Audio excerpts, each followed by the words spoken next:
Welcome to a Celtic State of Mind on this Friday afternoon. The storms are affecting ACSOM's Wi-Fi, so I'm jumping in for Laura, but we have a special Friday guest in Jarrod. Jarrod, welcome back to the show.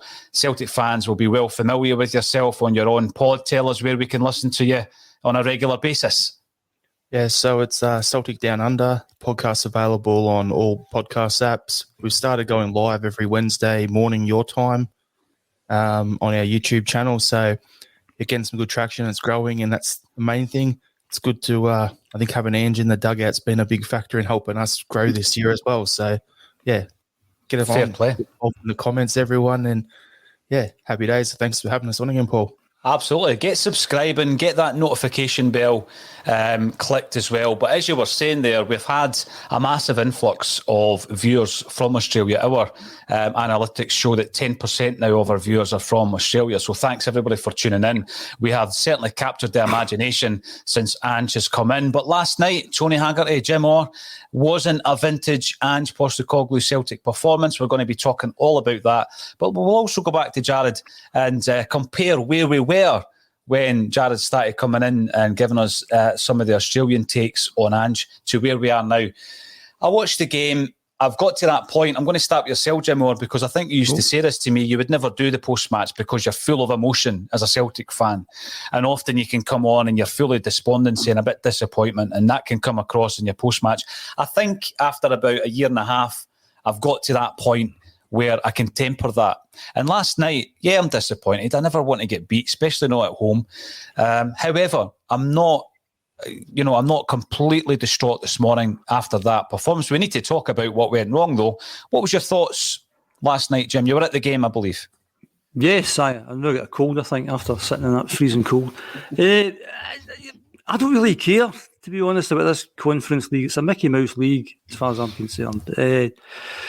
I get this reputation as this old negative guy that comes on this podcast. And I don't try to be negative. I think I just try to be balanced about the whole thing. And things like the Champions League format do my head in these days. And I'm not saying we should go back to the old days where you could win the European Cup after playing 9 games. But this team's dropping into this league and then dropping into that league. I think it's pretty farcical now, basically. And I think until we get 2 guaranteed places in Europe for the Scottish teams, every season is going to be like this. Because there's this 35, 40 million bounty at the end of the season. And the only thing that matters is the league, basically. And I'd much rather we found out some things last night rather than Easter Road, say, a week on Sunday. And I find the reaction on social media, just the usual knee-jerk, over-the-top nonsense, people saying it's a reality check. And you think, well, what's the reality check? And who's had the reality check? You know, is it the managers had a reality check, or the players, or the fans, or the ball boys? Who's actually had this reality check? You know, don't bring the ball boys into it, Jim. No, every week the ball boys are in it. And I just think that basically last night was a combination of a few things. I think some of the players weren't on last night, and that happens from time to time. They're not robots. Maybe Ange get the team wrong. I think the kind of pairing of O'Reilly and Rogic, maybe that was a mistake. And they were a good team. Technically, they were a pretty good team. And I think watching the game, and I thought this year Hart's done really well. Carter Vickers has done really well. Starfelt has done really well. I think he was my man of the match last night, Starfelt. But looking at their team, I'm thinking, Ange's thinking, those are the guys we need. You know, because when they played out from the back, it was fast and it was direct, and they found players, and all of a sudden they're on the front foot. Whereas we take lots of passes to kind of get to that stage. And what was interesting last night, though disappointing, was the reaction of the fans. Basically, you know, people were booing after the first goal. People were leaving after their second goal. They were getting booed off the park at full time.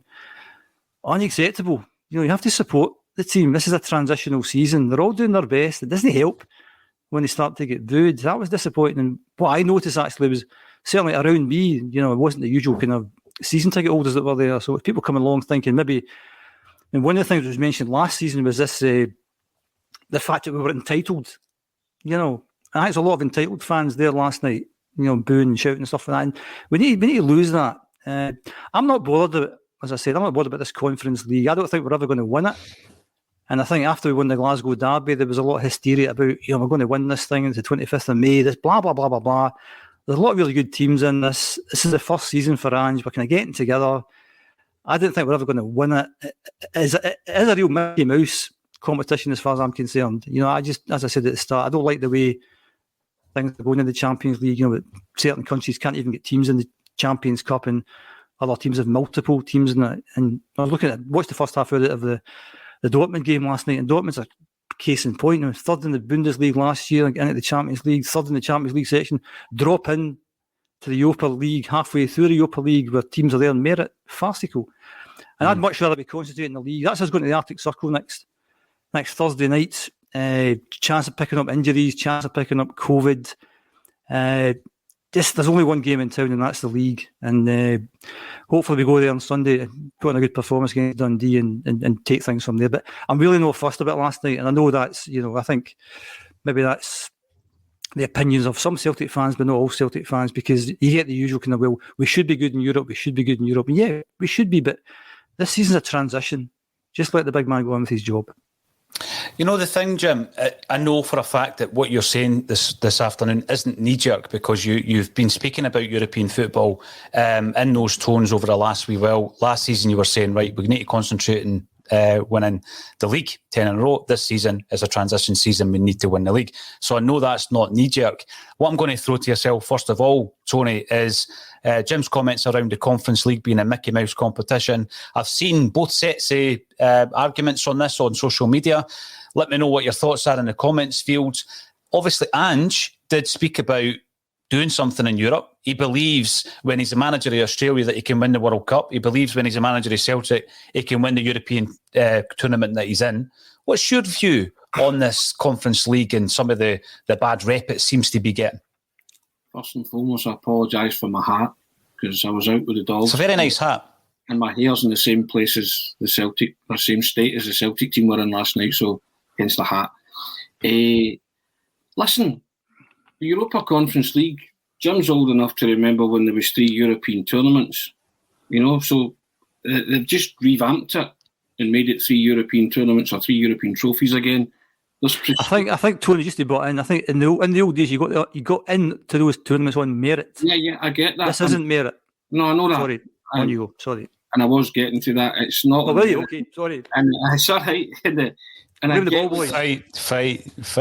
I get what you're saying about that. I completely agree.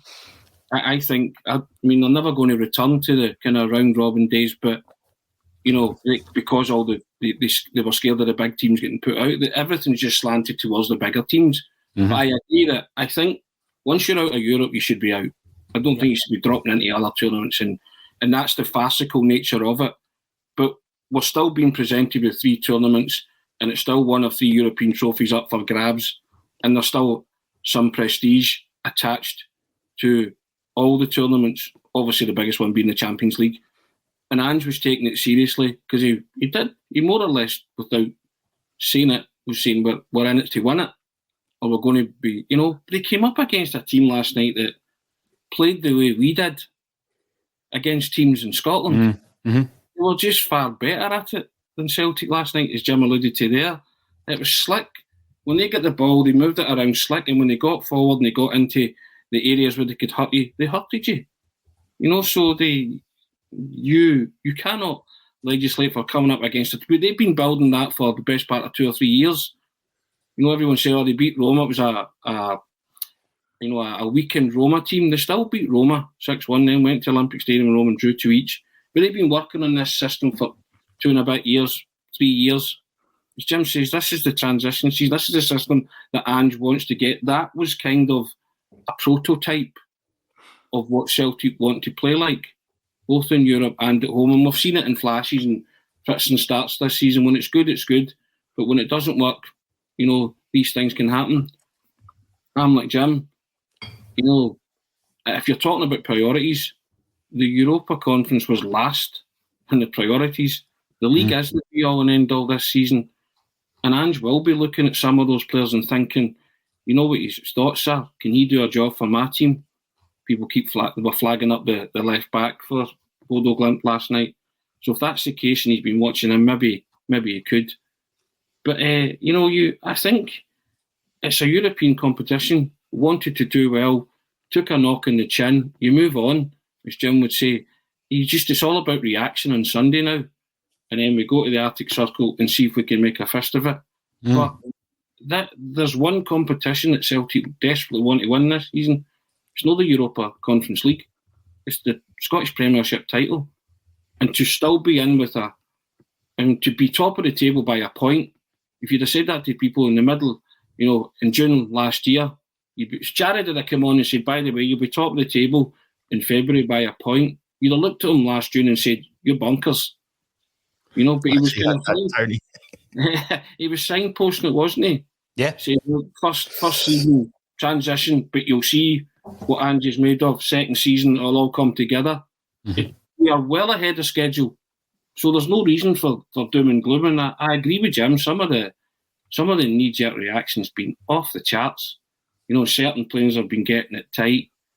That kind of happens.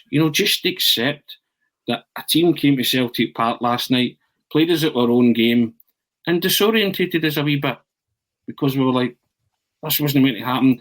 And Ange, hindsight's a great thing. You turn around and say he got it wrong with O'Reilly and Rogic.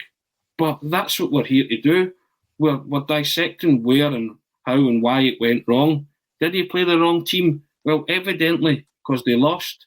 But it's easy to turn and say, this is why, and this and that. But, in the grand scheme of things, people getting carried away about quadruples and stuff, but it was a conversation that was being had because Celtic were still involved in all of these tournaments. So we might not be involved in the tournament come next week. That's a good thing or a bad thing, we'll find out in May.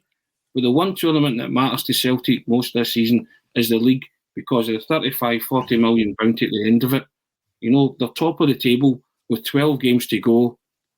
Now, all we look to now is a reaction on Sunday against Dundee from those players who maybe let themselves down last night more than anything else. Some of the top performers didn't turn up. It happened. It was a bad night at the office.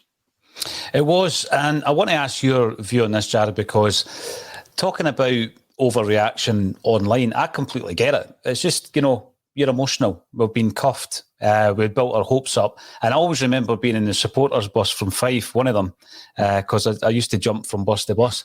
And there was this old guy, and I won't name him, but I always remember in the 90s, early 90s, and he always used to say, Paul McStay can't shoot for toffee. And he would give McStay a hard time. Now, when you look back on McStay now, this absolute maestro of a midfielder.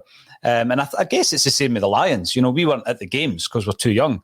But there would have been games where Jinky would have been getting it stinking and Big Billy McNeil would have been getting a hard time. But that's all lost to the depths of time. Nowadays, social media, the thought process goes into your fingertips and it's out there forever. And people get a proper slagging after a defeat like last night. I made the point this morning, Jarrod. Yeah, Taylor was getting a hard time. I don't know if he is good enough for the level beyond domestic football. I really don't. I've got my doubts.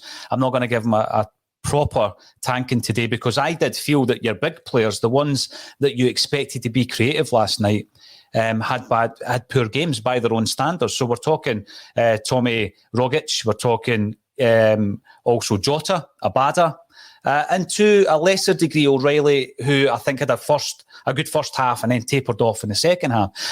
What was your instant take last night? Were you kind of thinking, all right, it is a reality check, as some have said, or did you think to yourself, this is where we are and we knew we were there going into this game?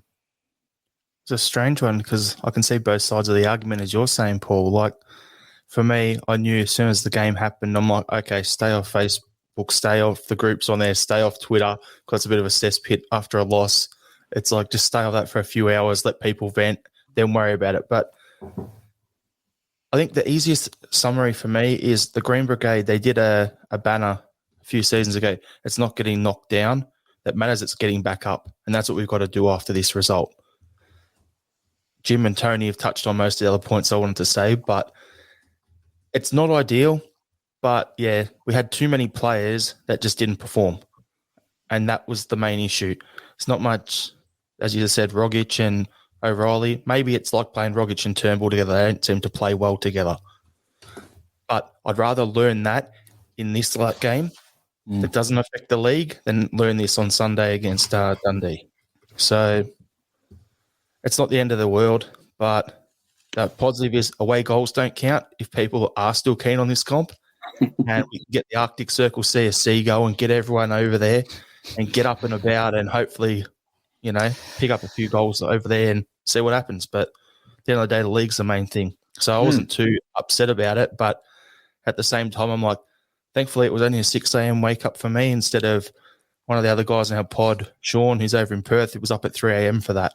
No thanks for 3 a.m. So, yeah. Honestly, I love hearing the stories of people all over the world and what they do and the lengths they go to watch Celtic. And by the way, talking about next week's game, I know Natasha is certainly going to the game. I'm not sure who else from the ACSOM team will be there, but Natasha will certainly be there representing ACSOM. Jarrod, before I go back to Jim, what's your thoughts on the setup in Europe at the moment? I mean, I totally get what Jim's saying, whereby you've been knocked out of 2 European competitions, yet you're still in Europe. And I think that takes the gravitas away from any tournament. Already you're calling it the Conference League, so you're kind of saying, you're in the conference, Would there ever be, do you think, any kind of view of a 3-tiered system that works both ways with a playoff system at the end and 3 trophies at the end of that? Because at the moment, there does seem to be a lessening of the prestige. Europa League is your second tier. Conference League is, as Jim says, he's called it a Mickey Mouse Cup. I've seen a lot of people referring to it as that. Listen, I wanted to win last night and I would have loved to have been in the final on the 25th of May as well. But there does seem to be an attitude to this third tier rather than it being what was the old tournaments, Tony, the European Cup Winners' Cup, the UEFA Cup, which I think used to be the Fairs Cup, and the European Cup, am I right? Is that the three tournaments? European Cup, Cup Winners' Cup, and the UEFA Cup. The UEFA Cup. So what's your view on it? Has the prestige been removed from this third-tier European tournament? I think it's a joke now. Like, the way the structure isn't how it should be. Like, when I was younger, watching it growing up from over here, I loved how the Champions League was the champions of every league. You had Cup Winners' Cup was the guys who won, whether it's the Scottish Cup or the FA Cup or whatever. And then you had, what was the other one? The UEFA Cup, which was, however that was qualified. I never quite understood it, and I didn't really pay too much attention to it except for when the run to Seville. But it's, like for me, I think it's kind of silly. Like, okay, if we qualify for the Champions League and we're going through the qualifiers and we don't make that and we drop out, okay, fine. There's one drop-off in qualifier stage like we came in. But the fact that we dropped 2 stages all the way down now into the Conference League, I don't know. I think it's good to get European football for the small leagues. I can understand the reason because those big 5 leagues are dominating all the positions. They've got all the money. I understand the reason for it. It's more, give everyone a chance sort of thing. But I don't agree with it. Like, if we were going for Champions League qualifiers, missed out, the lowest we should be able to play is Europa League. We shouldn't be looking in the Conference League. I don't know. I just don't really agree with it. I think it should be in some comp, and then ideally, Champions League is the actual champions. Cup Winners' Cup is that. I'd rather go back to that. Yeah. I think the way forward, thought this for years, is actually a European league that runs along the same time as the Scottish League. So we end up in Division 4 or 5 or something, and we try promotion into Division 4, and then the top league then will be your PSGs and your Man Cities and all these kind of guys. And we end up playing at our level, because I think the way the Champions League is formatted just now, we're never going to win that. I think some sort of league system that we can play against teams that played last night, and maybe teams in Portugal and all that. And if we manage to get through that system, then maybe eventually we get into that top league at some point in time, because the way the Champions League is just now, all we want to do is be there for the money. That's it. We're never going to win it. And that's the thing about, without going off too much of a tangent, and we talk about, us having the best fans in the world. It's easy to be the best fans in the world when you're winning. It's when you're not winning, that's when it becomes difficult. And if you're a fan of a Motherwell or Dundee United, the best you can hope for is like 3rd or maybe 4th in the league. That's how you start the season. And that's how Celtic fans, I think, feel towards the Champions League. We're never going to win it. At best, we may actually get in it. And getting back to the old days where, Celtic won a European Cup playing 9 games. It takes you 8 games now sometimes to actually get into the Champions League. Yeah. It's farcical. Whole thing's farcical. It needs a major review. And then last year, all these super teams wanting to have a super league. I think, unfortunately, we're in the kind of middle ground of this, I think, and that we're a big team in a small league, but we're never going to be a super team unless we actually were to join the EPL. So I think it's always difficult for us. But I think in Europe, we get a wee taste of what it must be like if you're following a Motherwell or a Dundee, you know that you're never going to win this, so you don't like it. So unless you actually revamp the thing. But as Jarrod says, I mean, I think the whole thing's farcical just now. And it's all about getting the money. And I know major rivals had a good result last night, but maybe results like that might up the coefficient to the point that we end up getting 2 places in the Champions League. Because as I said at the start, when there's only one place up for grabs, every single season is going to be like this. There's this 30, 40 million pound bounty, and there's a double-edged sword, because if we don't get it, they get it, and then vice versa, so that's the future. That the future is bright. Tony? Champions League's an aberration of a competition anyway. Yeah. It's an utter aberration, because it was designed to make sure that Cinderella stories never happened again. Mm-hmm. Yeah. Slanted towards the big teams with all the big money, and don't care less about the wee guys. Just box office. You'll never see a Celtic or a Nottingham Forest or an Aston Villa win it again, or a PSV.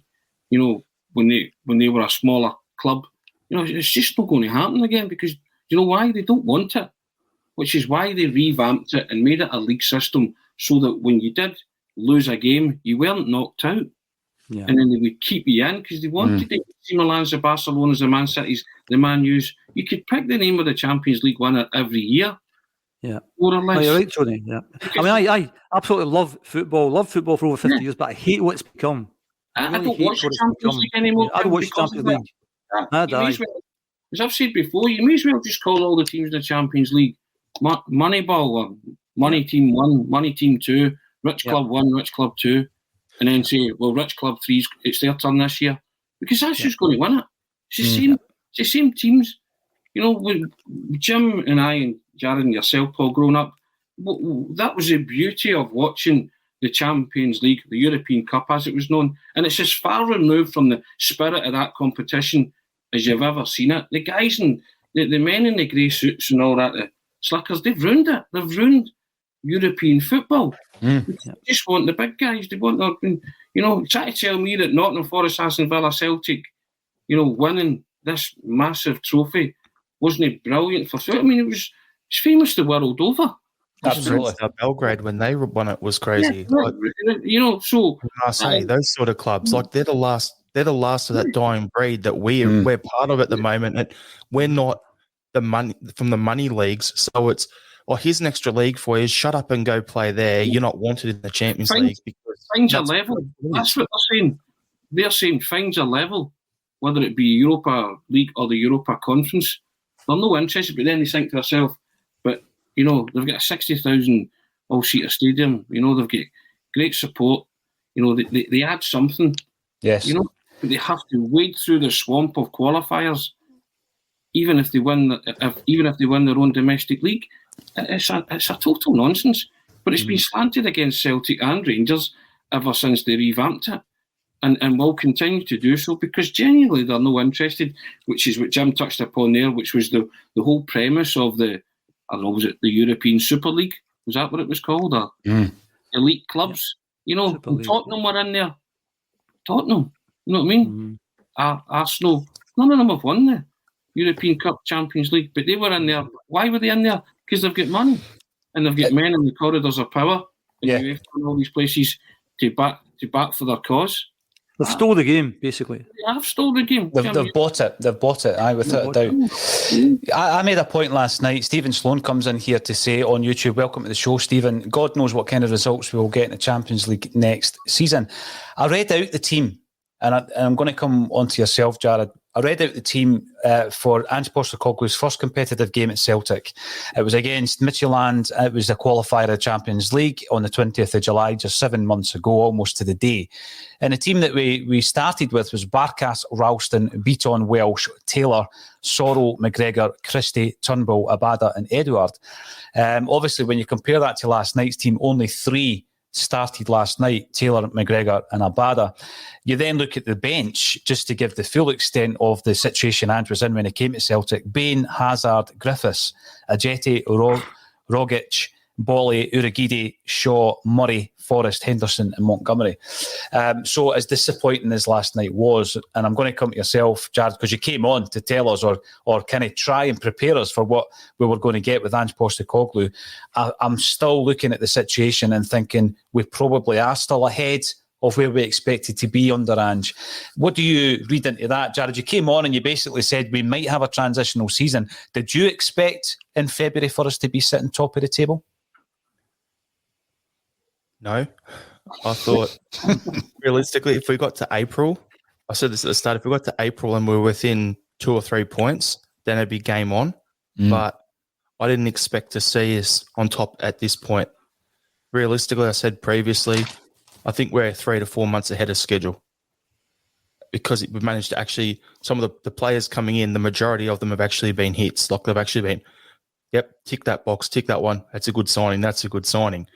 The next step for us to get that next jump forward, we're talking about, you just said, Paul, there was 3 guys from the first game that played last night. And of them, mentioned him earlier, Taylor. I think he's the equivalent of Ralston. Good enough for our league, but we need something better for Europe in the same way we went and signed Juranovic for the right back.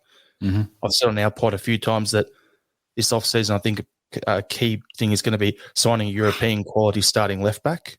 That's going to be one of the key things. Yeah. And then it's a matter of, okay, where else do we need to strengthen? I'd like another keeper behind Hart or someone to challenge him. I'm not a fan of Bain or Barkas. So I think that's one of the other areas where I can strengthen. But yeah, it's like where we're at now, we're ahead of schedule. There's still improvement. That's the thing. Like, there's a whole bunch of things there. Like last night, so many players were off the ball, like out of form. We haven't had a game where that front 6 that we played with last night are all on fire. When that happens, we're going to batter a team. Yeah. We will add, like I've been saying it, I'm just waiting for us to batter a team 6, 7, 8. It's going to happen if things click. And it's just a matter of, let's get Kyogo back. Let's get everyone fit and let's focus on the league and off we go. So that battering, I still can see it coming, but whether that comes this season or next season, it will happen because that's what Ange's teams do. Yeah, and we kind of looked upon that last night because you've had Jota being outstanding, you've had Abada, Kyogo, but like you say, all at the same time, O'Reilly and Rogic, we've not seen it all clicking at the same time. When it does, it's a prospect and a half. I'm going to bring in some of the comments coming through. This is on YouTube, and by the way, if you're watching on Facebook, Twitter, Twitch, or anywhere else, get your comments in. More people comment on YouTube, which is why the vast majority of the comments that come up are YouTube comments. It's just a numbers game. There's no favouritism. So if you fire up a comment on Twitch or Facebook or Twitter, I'll bring that up as well. Michael Fern, 45 minutes against Rangers doesn't equal a quadruple. I'd rather the wake-up call came in Europe and not the league. Yeah, there's someone that agrees with you, Jim Orr. And we've got David Bradley coming in. That was not a good sign last night. Well beaten in all departments. I'm going to come to yourself, Jim, because I agree with that. We were well beaten. And obviously the conversations we've been having this morning leading up to the Bulletin in the WhatsApp group, we all realised that we were well beaten. But I made the point, even though we were well beaten, at 2-0 down, you get a tremendous move down the right. It was a well-worked goal. The cross in from Juranovic, and I agree with Jarrod, I think he's a step above as much as I love Ralston. And if we can do that in 1 or 2 areas of the park in the summer, then, it's going to enhance the side overall. But the ball in from Juranovic was excellent, and I loved Maeda's probably not going to get too much credit because of the nature of the overall game, but it was an excellent wee finish, getting in ahead of the defender. And it's game on at that point.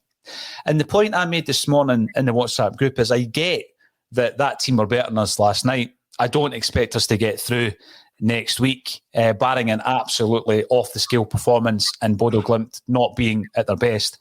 But at that point, we're 2-1 down. We give away possession from one of the best technicians in the team, I would suggest, in Hatate's passing. Maybe the stats tell you different. I know that some wayward passes have been highlighted, but his passing generally is tremendous. But I don't know what happened with his balance. He's kind of scuffed it. He's given possession away. they're 3-1 up, and it's a completely different ball game at that stage.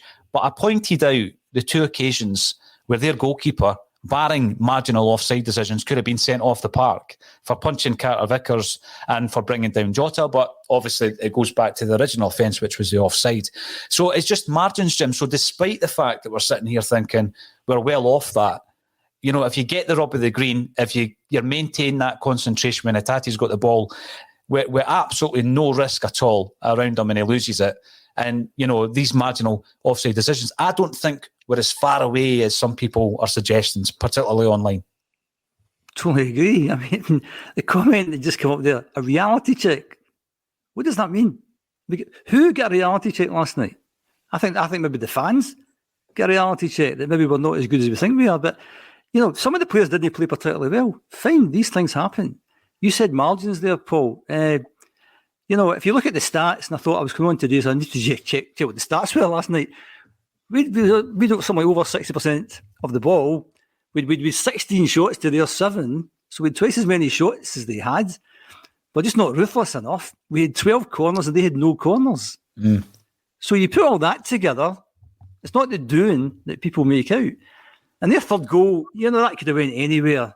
A wee bit of luck helps. You need a wee bit of luck.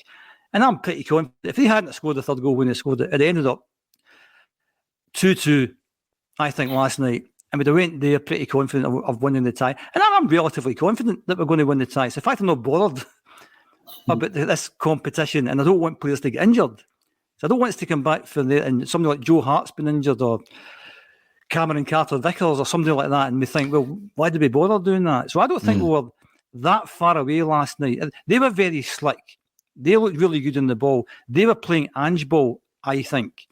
I think Ange must have looked at their players and thought, I like him and I like him, because they're doing what our guys are doing. And we had a situation, and I noticed it at the game, Ange was going mental last Sunday. You know, a number of times we were passing the ball back.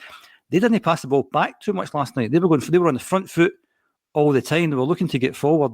And their first goal was a fantastic goal. Yeah, there's nothing you can do about that. Tremendously good, intricate play. And I didn't realise this. So on the TV last night, how good a finish it was. You know, so I'm not that despondent at all. I thought, given the stats, we weren't that far away last night. Some of the players were a wee bit off form. You said fine margins. Absolutely fine margins. There's not that much in it. So I'm not despondent about the performance last night. The players aren't robots. You can't expect them to be at the top of their game all the time. I just think there's been, again, another knee-jerk reaction from certain fans that think that we're entitled to win every single game we play. We're not entitled to win all these games. And I think moving forward, Ange has done a remarkable job, basically. I alluded to earlier, I think when you look at Joe Hart and Cameron Vickers and Starfelt, I'm not so sure in maybe a year and a half time that's the back three that we have, because I'm not so sure they're Ange-type players. And watching that game last night, I thought the guys in the other team, I thought, well, they're kind of, their goalkeeper, their 2 centre-backs, maybe they're more Ange type of players. And that's not to say the guys haven't played well. They played really, really well. But what was the question you asked, Paul? Sorry. I was talking about fine margins. I'm talking fine about... margins. I totally agree, Paul. Fine margins. And that's all it was last night. That I think if they hadn't scored the third goal, the crowd were up for it at that point in time. We had most of the ball the second half. They hadn't really done very much up to that point. But they were ruthless. And that's where we fall down. We aren't ruthless enough. You know, it takes us like 30, 35 attempts at goal to score 2 goals. And that's the issue. And I think one of the issues I had last night is Maeda kind of floats about, never looked particularly as if he's going to do anything. Yakimakis does something similar to that. I mean, obviously it's early days for the 2 guys. I'm not having a go at them. It's just the fact that compared to Kyogo, it's kind of night and day, because Kyogo, you've got a focal point there. I think if you're a defender against him, you're a bit more apprehensive against either Maeda or Yakimakis. So the sooner we get the wee guy back, I think that will change the team. And I think something else that Jarrod alluded to there was when everyone's firing in all cylinders, we're going to batter some team. And I think we've been a wee bit fortunate this season that individual players have stepped up to the mark when we've needed them. Yeah. Kyogo, certainly at times, and then when he was out, Abada stepped up to the plate. You know, that last minute goal against Dundee United. And then I think recently Jota's stepped up to the plate, particularly up at Aberdeen. You know, so I think individual games, individual players have kind of stepped up to it. And it'd be good if more than one at a time could kind of come together. And I agree with Jarrod. I think we'll absolutely hammer some team. So I'm pretty optimistic, as opposed to that old negative guy that people keep talking about.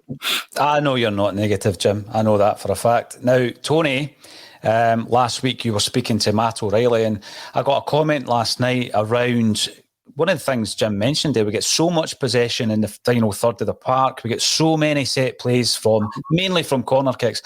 But even now, when Celtic get a free kick 25 yards out in a game like last night, and you know that it's going into the second leg, and although it might be a consolation on the night, over the tie, it could be an important moment in a game.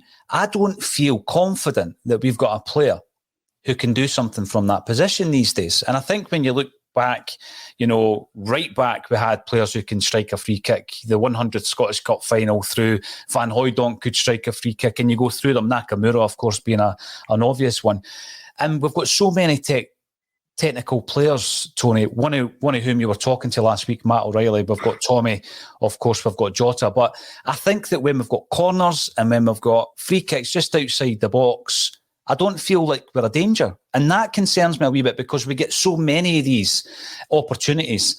And I think that the onus used to fall on David Turnbull until he got injured. He was taking everything. He was taking the free kicks. He was taking the corner kicks. But I'd never felt, like last night, if we get a free kick 25 yards out, that you're going to get Matt O'Reilly stepping up and putting one in the top bin. And I think that's an issue, because in a game like last night at that level, that could be the difference. Matt O'Reilly, though, is the point I'm bringing up with yourself, Tony, because you asked him a tremendous question last night. I'm going to put this out here, right? Tony Haggerty asked him a question about international football and the fact that he can play for England, Tony, he can play for Denmark. Was there any other countries he can play for? In Norway, right. His mum's Danish, I think. Is that right? Yeah. So he spoke passionately about that and the fact that he speaks the language and he feels Danish. He said that. Yeah. 2 or 3 nights later, Morten Vikhorst is at Celtic Park watching Matt O'Reilly, Tony, and I think you're going to be credited with an assist for that if he gets a cap. I'm claiming an assist if he gets a cap. I'll tell you that. I'm claiming an assist, yeah. Or he can give me his first Danish cap. That's what he can do. Oh, nice. Right. So on that point, Matt O'Reilly, we didn't disagree. I thought he had a good first half, but I did think he tapered off a wee bit. You thought he had a good performance last night. Is he or anyone else going to be a danger in these areas when we get a set play? Well, it's funny because Jim spoke about Bodø Glimt. Bodø won the game last night without having any corners. Is that right? They had no corners. No corners, yeah. And I just thought it was interesting because I actually thought we were watching Ange ball through the looking glass 2 years down the line, right? Personally. Jarrod will back this up because he's watched Ange teams. Bodø Glimt played the way Celtic want to play and are in the throes of trying to play and making the most of their possession. And they looked great when they knocked it at the back, didn't they? Jim's always talking about Celtic players looking very ponderous when it goes back, to Joe Hart, Starfelt, Carter Vickers. But they were like bump, bump, bump. It was second nature. The man just spoken about eventually this will all become second nature, and it's a work in progress, basically, becoming second nature. But when you've got guys like Matt O'Reilly in the team, and I spoke to Paul Lambert in midweek, and he said the great thing about O'Reilly was he's one-touch, two-touch football, and his vision was great. And you can see that already in O'Reilly. But others need to be on the same wavelength, don't they? As Jarrod's alluding to there, they all need to be at the same, singing from the same hymn sheet on the park, and then when that happens, they will batter a team. So Matt O'Reilly is a fine technician, but going back to your original point, Celtic have not been a threat in free kicks and corner kicks long before Ange came. Alan Morrison would give you the stats, and I think it would be startling the amount of goals or lack of goals that Celtic score from free kicks and corner kicks, alarmingly, since the days of Neil Lennon. And you don't know who would. Celtic get a free kick 25, 30 yards from goal. Who's hitting it? Who's striking it? I think at one point, Tony, we had Stuart Armstrong, Paddy Roberts, and probably Moussa Dembele. They could take a wicked free kick. But since then, I'm struggling. Maybe Tom Rodgick, because he can hit a good ball. He can hit a good strike. But that apart, there is not many natural takers of set pieces, is there? Which is usually Juranovic, possibly, Jim. Yeah. Right, but two out of your 11. Well, I'll say 2 out of your outfield 10, because goalkeepers aren't necessarily renowned for taking set pieces. But 2, I mean, that's a poor ratio, isn't it? It is, yeah. We're missing a Virgil type, Tony. What's that? We're missing a Virgil type, someone who is just as confident over the ball, but can do the job at the other end. So he's got both two-way footballer. And you missed that when Julian came out the side.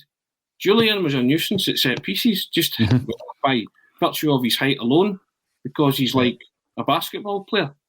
You know, so you throw it into the mixer and Big Julian would always contest it. You know, but now Celtic, there's no... You don't even see any variation in set pieces or what they're trying to do, because... And I don't know if... I mean, they must practice them, but, you know, they're a vital... They're a vital component of football now, set pieces.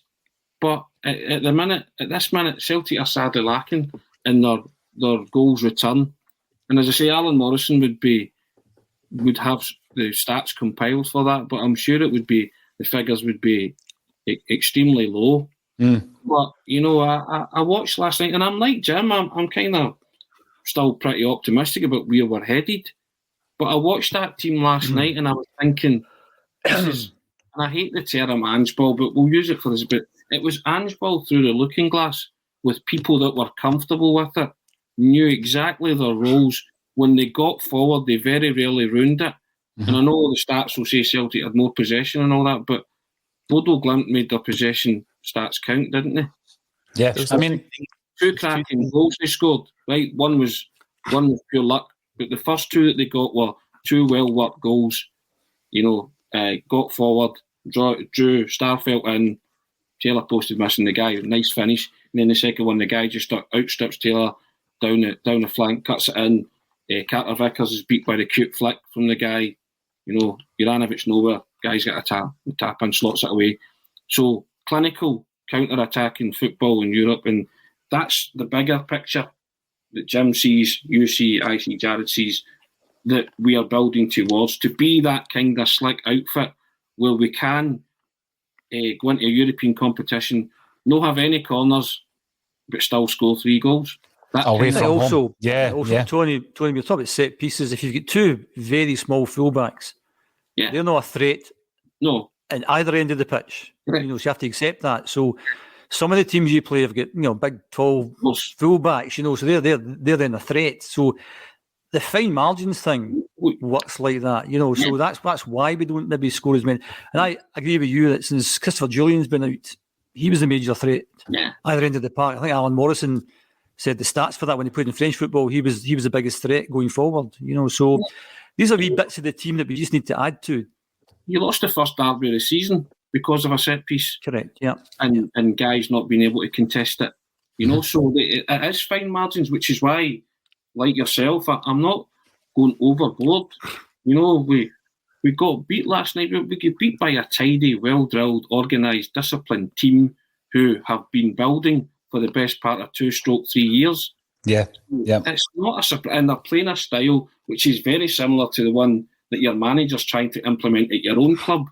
So you look at it and you say, can we learn from that? Are there any players there that could make a difference in our team? If there are, you know, my thoughts, go and ask the question. Left back being top of the list. So if that's a priority, if you're adamant that Greg Taylor, you need a step up in class from Greg Taylor, we'll go and do these things. Are these guys available? Is it possible?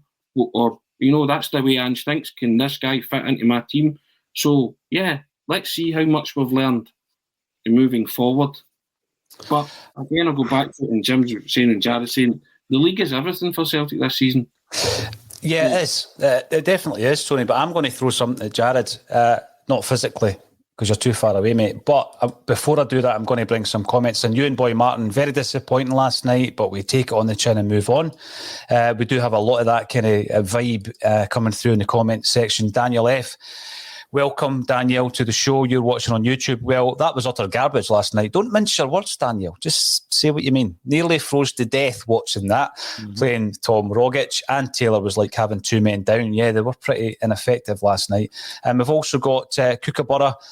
Bodo have been drilled to play that way for 4 years. This is the point you were making, Tony. Celtic for just 6 months. With some players, not even 6 weeks. We learn, we work, and we improve. I'm going to come to Jarrod because Jarrod, I think, knows, in fact, he definitely knows the workings of Ange Postecoglou's mind a wee bit better than us. We're getting used to Ange now. And to be fair, I think we're all bought into Ange Postecoglou on a Celtic State of Mind. But Jarrod, you came in the early days and you spoke about him. I'm looking at this scenario and next week and going for a tricky away tie on a plastic pitch, and we know all the challenges that we're going to face next week. However, I still get the feeling that Ange Postecoglou believes he can win this tie. So, having said everything that we've said, and we were off it last night, I still believe, from what I've seen and from what I've heard in his press conferences, which I've been very impressed by, and dipping into his history as well.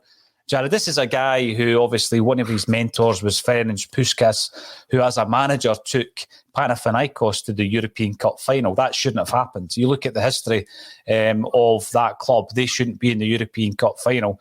In 1971, of course, they lost it. But just to get there was an incredible achievement. And these people believe they can do these things. Like what Ange said, if he's playing in the World Cup final for Australia, he thinks he can win it.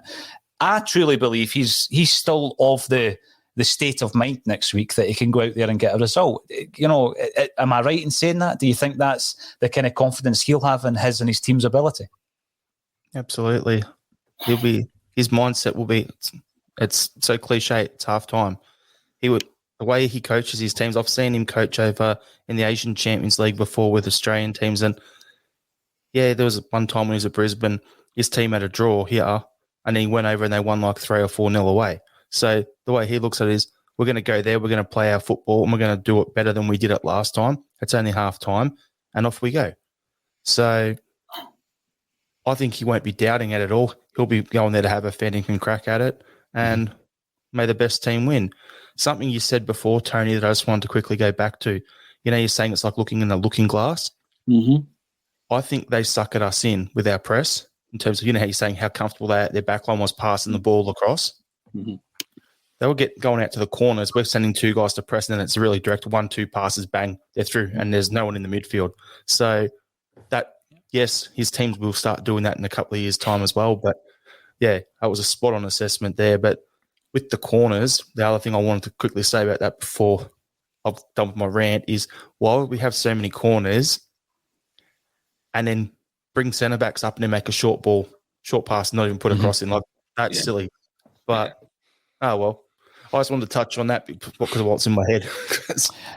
No, it's true, though. I mean, you look at what is our aerial threat at this moment in time from a corner kick, and if it's in the box and it's taking the amount of position, Jarrod, then play the ball in. And I know that there's going to be stat guys and girls saying, well, you only get a goal, I think it's in 4%, not directly from a corner, but from the corner being the assist, you only score a goal 4% of the time. So you're better just to get the ball back and play. Well, if that's the case, don't bring the big defenders up, because you're not really wanting them out of position. A few more comments coming in, mainly from YouTube. If you're watching on Facebook, LinkedIn, Twitch, Twitter, make your comments and we'll bring them up. 67, lovely avatar. Performance concerning, but the title is the most important. Wouldn't care about going out to the Conference League. So there's another kind of view of this Conference League, is that people are losing a bit of interest in it. What was the Intertoto Cup? Remember the Intertoto Cup, Tony? That was a bit of a nondescript European tournament, was it not? I think Partick Thistle were the ones that represented Scotland the first time, didn't they? And I think there was never actually a trophy given for that. If you won the final, because there were 3 or 4 different finals of the Intertoto, if you won the final, you got into Europe on the back of it, like the UEFA Cup. Was it a fair play thing? Did you get into it for fair play or something, was it? Something along Best those ball lines. boys, yeah, that was it. Best ball boys, aye. The ones that don't interfere with the goalies, yep. I think it was for teams that just failed to qualify for Europe. Aye. Mid-table teams, Tony. Basically, aye. So, and I think back the first time, I think it was 94, Partick Thistle ended up playing Mets. Brilliant. And and I think that's why they got in, because I think they were like finished 6th or 7th in the Scottish Premier Division, and I think they were asked, did they want to send a representative, and Partick said yeah. So it was a step up from the 10 and 6s, kind of on a European level. Jarrod, if you think that the UEFA Cup was obscure, check it out, Intertoto Cup. West Ham won the Intertoto one year, I believe. Was it a step up from the Petrofac Cup? Just slightly. They use the trophy as a doorstop, I think, doing it at Upton Park or wherever they play their games these days. I'm going to bring up a few more of these comments. Joe Porter, welcome back, Joe. That side could win the entire competition. I made that point today. Let's not forget, that's a decent side. I think they could do pretty well. No shame in losing to the better team on the night. The rot in Europe is worrying, though, because we have been poor for years, especially in the knockout rounds. I said yesterday, when Natasha and I were on and we were all feeling nice and positive going into the game, as you do, at 12:30 in the afternoon, that it's the first time for a while, Jim, that we've had a manager who is focused on making that progress in Europe, who actually believes that we can do something in Europe. And if I look back through my Celtic supporting life, back in the day, like you know, Jim, back in the kind of 80s, late 80s, early 90s, we were nowhere near being a European side, and you were lucky to get 1 or 2 rounds. You never thought about really progressing. And then you move into even, you know, Wim Janssen, Joseph Venglos, John Barnes territory. There was no real aspirations. When O'Neill comes in, though, there seems to be a focus and that a belief starts to come into play that we could do something. I think the next manager I had that belief in, despite the fact that Strachan and Lennon done well, I felt that Brendan Rodgers could have built something and he failed to do so. Strachan took me by surprise, Lennon took me by surprise. But the way that Ange Postecoglou is approaching this, he believes that we can do something in Europe. Now, you already think, Jim, that Champions League is beyond our capabilities, and I don't disagree with that. So where are we then? Are we happy to bounce out a tournament or two to try and do something, whatever the definition of that is? Because Ange wants to do something in Europe. It's a good question. I hadn't realised that they play on a plastic pitch that you mentioned earlier. So that's another factor. See, in terms of last night, I thought they played really well. Do you think they'll play as well next week? I thought we played really poorly. You think we'll play as poor next week? So I don't think we're out of this by any manner of means. I think we scored the first goal and it's game on. So I don't think that's a big issue for this particular tie that we have. The comment came up, this team could go on and win it. Yeah, they could go on and win it. But they're not one of the major powers, you know, and and I think fans, you know, because we didn't know much about them, I think there was an expectation by a lot of people, a lot of fans, and maybe the media as well, that we're just going to turn up and win the game last night. And yes, they were a good team. In terms of how we move forward, I think you're right. Until O'Neill pushed us into the Champions League and then got us to the UEFA Cup final, I think it was a kind of mindset that we're never going to do anything in Europe. It's beyond us. And I think the whole Seville experience gave us all a taste for it, to think that there's no reason why we can't. And Gordon Strachan worked wonders. You know, you don't have to have 11 fantastic players to do well. I mean, you looked at the team that Gordon Strachan had. I remember the back four, was it Paul Telfer and Colwell and McManus and Naylor, was it? So you're thinking, you know, not one of the greatest ever Celtic teams, but to qualify for the Champions League knockout stages twice. Mm-hmm. So if you've got the right manager, and I think we all agree, we think Ange is the right manager that we have, and you have to look at what he's achieved so far, not one night. And that was the bit that got me, but certainly looking at social media this morning, Twitter, you know, he's got no plan B, he's this, that and the other.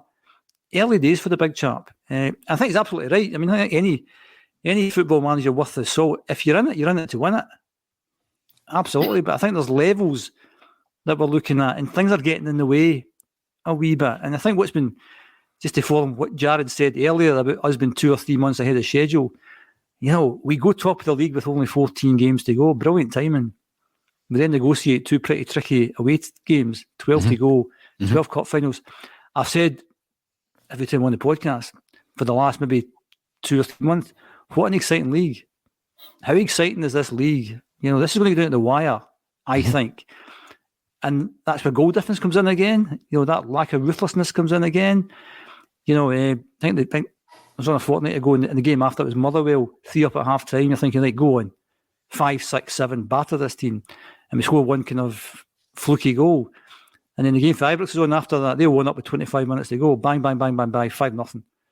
Now, that could be vital come the end of the season. We have to get that ruthless streak, and we have to score goals from set pieces, etc. But sorry, I'm off at a tangent here. In terms of Europe, there's no reason why we can't do well in Europe. Ange's building a team here. He needs a few more players. He needs players with maybe different qualities or maybe different mindsets. And as long as the fans are patient, I think things will work out okay.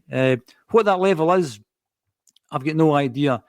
It'd be great to qualify for the Champions League because of the cachet that you get. And you never know. You might get a year where maybe one of the bigger teams is a wee bit off the boil when you manage to scrape that second place.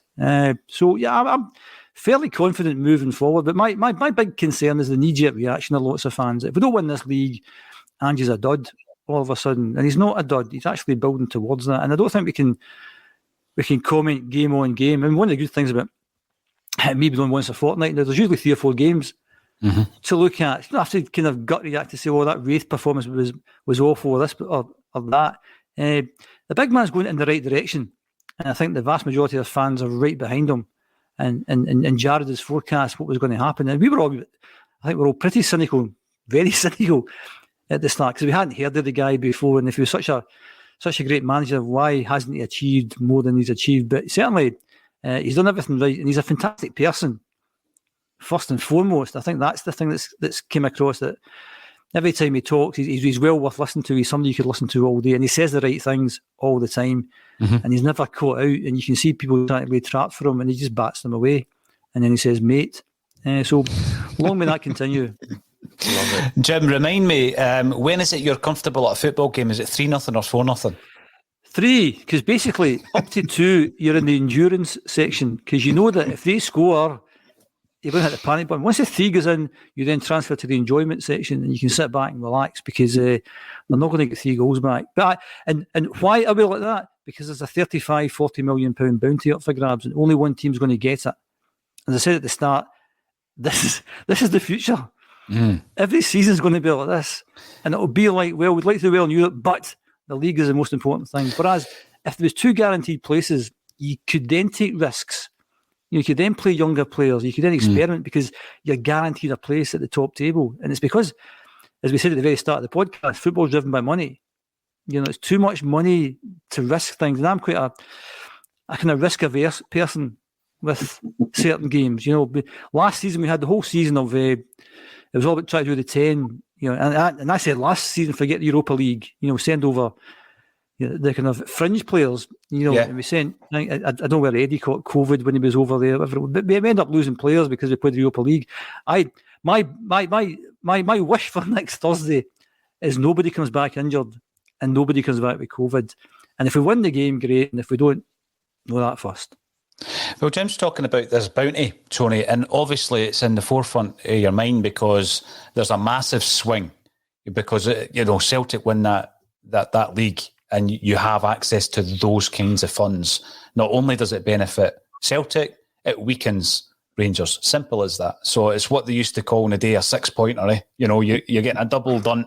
And I look at the Champions League and I look at the prestige of that and trying to come away from it all being about money. And I ask the question about players like Cameron Carter-Vickers and Jota.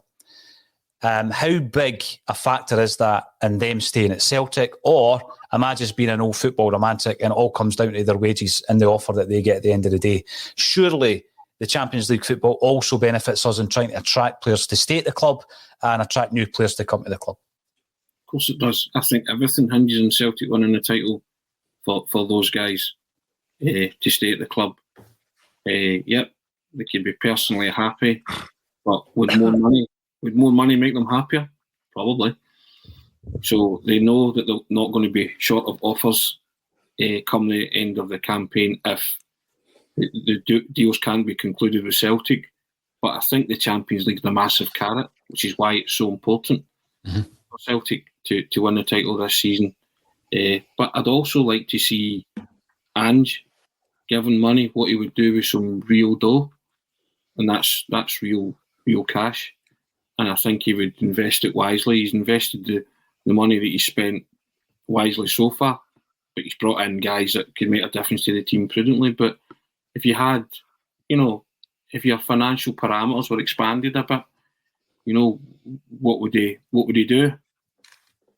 And I'd like to see him maybe being given a wee treasure chest, as they call it, a war chest. Is that what they call it? A war chest is the old kind of media expression, but because I think he would bring quality to the club, enhance the quality that's already there. But I think it's paramount that Celtic qualify for the Champions League if we want to keep the likes of Jota and Cameron Carter-Vickers. As I say, I think they're both personally happy, but and personal happiness does come into it sometimes.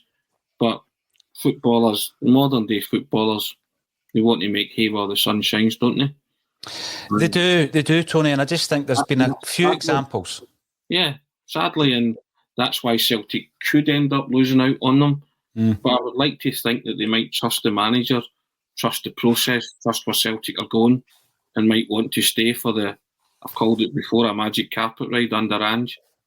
Because Celtic are building something, it's tangible, you can see it. So I just think they'll get better, and I agree with Jim, the right man's at the helm, and you have to sort of trust him, and if you trust him, then, we will get better. Well, I certainly do trust in Ange Postecoglou. It's going to be interesting to look back on some of the early ACSOM podcasts following his appointment, and we will definitely do that because I think it is interesting. You say it as you see it at the time. It's the old catchphrase, isn't it? But I think, Jarrod did come on. He was very positive about Ange Postecoglou. One final word from yourself, Jarrod. Could you fill us in on what this has done for the profile of Celtic over in Australia? I mean, we've been doing all our research and digging up the old South Melbourne footage and seeing Ange playing under Puskis and all that kind of stuff, and it's tremendous. What's it done for Celtic over in Australia? We've seen it. Our viewers are now 10% from Australia, and I thank every single one of them for tuning in, by the way. But yeah, what's the impact been for you guys over there?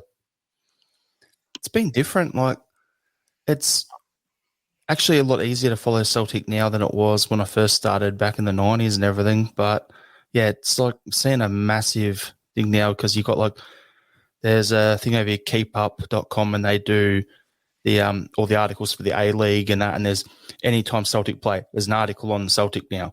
You get thing on all the other 3 or 4 other main sports channels over here doing the same deal. So it's actually a lot easier to find out information and see results and get stories, and then you're seeing it in our papers as well. And I'm like, we don't normally get that over here very often. So yeah, it's good fun though. No, absolutely. And if only our journos actually knew what they were talking about, though, that'd be a good start. You need to keep them right. And you'll be appearing on a Celtic State of Mind once a month regularly throughout the season and beyond. You may have noticed a nice wee graphic in the top right of the screen. Who Knows Wins are our new sponsor. The link to their app is in the description field. Why do we need a sponsor? Well, we keep everything free at Celtic State of Mind. We don't charge anything for any of the content that we're working on, but we do have some sponsorship and merchandise. What is it? Well, check the app out. Unlike accumulators, you don't need to get every prediction correct here. You just need to get more right predictions than anyone else within the group to win the top spot and biggest prizes. Bragging rights between you and your mates, and you win real money. You play against your mates, predicting fixtures in private leagues or against the bigger community in the public leagues. You've got to be 18 or over, and please gamble responsibly. They are our new sponsors. You'll be hearing far more from them as we move forward. If we have to make a prediction for Sunday, I'm going to ask that. I think we're going to win comfortably. I think Dundee have thrown a wee cat amongst the pigeons by getting rid of their gaffer and bringing in Mark McGee. It seems to have gone down like a lead balloon. Tony, I've got fond memories of Mark McGee as a Celtic player, but he seems to not only divide opinion, but it's completely, it's gone down, as I say, like a Led Zeppelin up in Tayside. How do you think Celtic will do on Sunday? I think they'll win. I think Ange will get a positive reaction. I mean, bottom line is he needs a positive reaction, doesn't he? He cannot have any kind of Euro hangover or whatever they want to call it. Celtic just need to be at the top of their game on Sunday. End of. A win. Just got to win. Got to win. Yeah. As Jim says, we've got to be more ruthless. Well, I'm going to come to Jim. Is Jim going to have that moment in the game, Tony, where he feels comfortable, he can get a pokey chips and put the feet up? Are we going to get to 3-0, Jim, or is it going to be a wee bit tighter than that? Oh, I think we'll get to 3-0, yeah. I mean, Dundee are down at the bottom of the league. I mean, I think a bit of a dogfight on with Ross County. They beat Hearts at Tynecastle in the last game. So, notwithstanding, and obviously maybe the new manager bounced, etc. So, but maybe we get better players individually and collectively. So if we have any designs of winning the league, then obviously we're winning Sunday.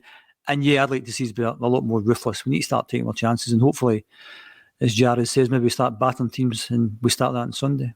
Yeah, Jarrod, same with yourself. Do you think that there is a wee point to prove? There's been some criticism after last night. We'll come out all guns firing on Sunday. We have to.